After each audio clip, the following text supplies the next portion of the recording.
Hello everybody, welcome to Crafty Soup. My name is Misty. I have a Scraplift myself layout for you today, and I just Scraplift the video that just posted last time. So hopefully there's enough difference between this video and that video that you still get something good out of this. So I've got some photos of my daughter at her auditions for a theater show during COVID. I've pulled out my counterfeit kit.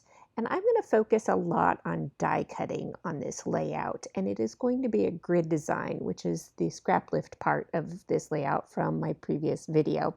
And again, I'm using this dark wood grain background because I had a lot of this paper in my kit this month.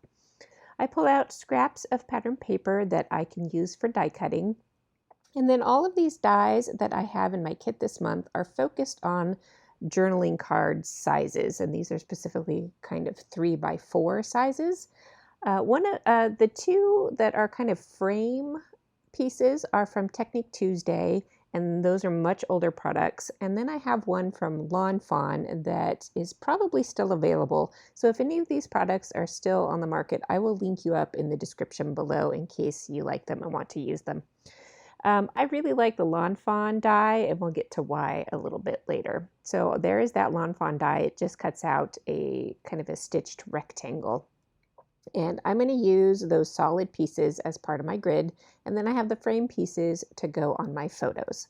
So I've got a lot of pieces cut out already, and I am getting ready to get this going on. Now the pieces that I had for framing my photos aren't quite fitting how I had envisioned, and as I'm starting to lay out my grid here, I am trying to think about what I can do with those frames.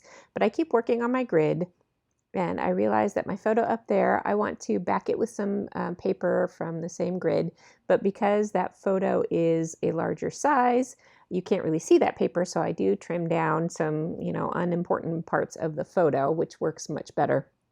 And then I go back to the frames on my photos, and as I'm moving them around, I realize I could do something different.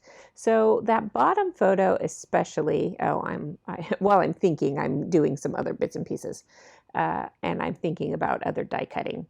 But that bottom photo frame, I realized that if I flip my paper upside down, and here's the paper I'm going to use. If I die cut it from the back of the paper, that actually reverses the image, and that is really what I'm going for. It's got kind of an arrow shape. I want that arrow not only on the bottom of the image, but pointing the different direction.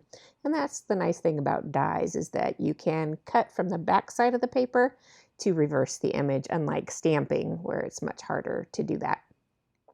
Okay, I have moved on here. I've got one of my journaling cards, and part of that particular die set is these little border strips, and these are tiny border strips of hearts and banners, and they're so much fun. So because I chose a striped piece of paper, that little border strip fit perfectly to add some accents to that journaling card. And for more accent and emphasis, I outline my frames on the other journaling areas on my photos, and then my camera stopped. So off screen, I did stamp these stamped frames into those open areas just to give a little more emphasis to the grid. And then I'm ready to embellish, which is going to focus a lot on hearts. And the other thing is those little banners from that same die cut set. I am going to incorporate those into this bottom area. And because I have those two kind of squares of my grid open next to each other, that makes a perfect space for a longer title. And so that's what I'm going to do there. I'm going to create this banner, and I'm going to kind of hang my title on that banner. Once I get my baker's twine threaded through those holes, I attach it on the back with some tape, and then I am going to try and force it into more of a hanging shape and then glue it down into place. I think I left a twist in the twine, and that's why it wasn't behaving well. So make sure your twine is nice and straight before you do something like this. I pull out a smaller alphabet set from my kit so that I have room to spell out a longer word for my title, and hopefully it will all fit on that banner, and it does. So I am happy with that, and because I added baker's twine to that area, I want to make sure to carry that over to other areas of the layout.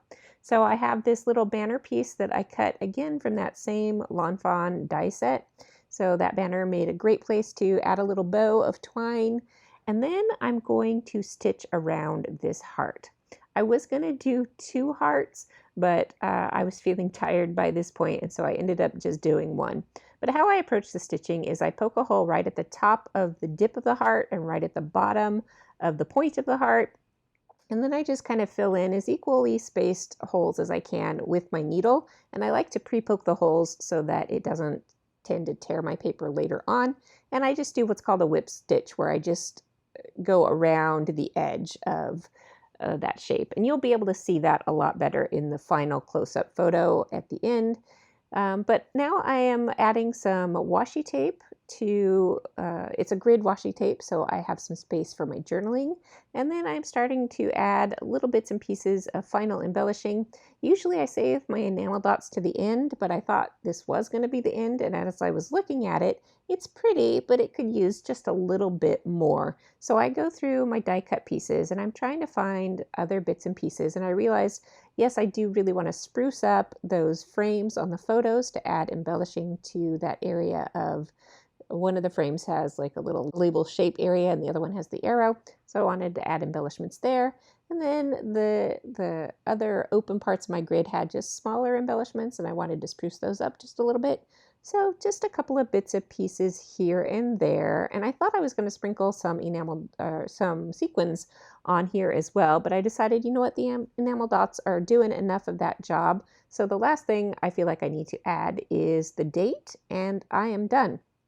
So here is what the layout looks like in the end. And I'll give you a few close-up pictures of those different embellished areas. And here is that heart with the stitching around it. I think it was worth the time. I like the texture and dimension that it adds. So that is it. I hope I've encouraged you to scrap lift yourself.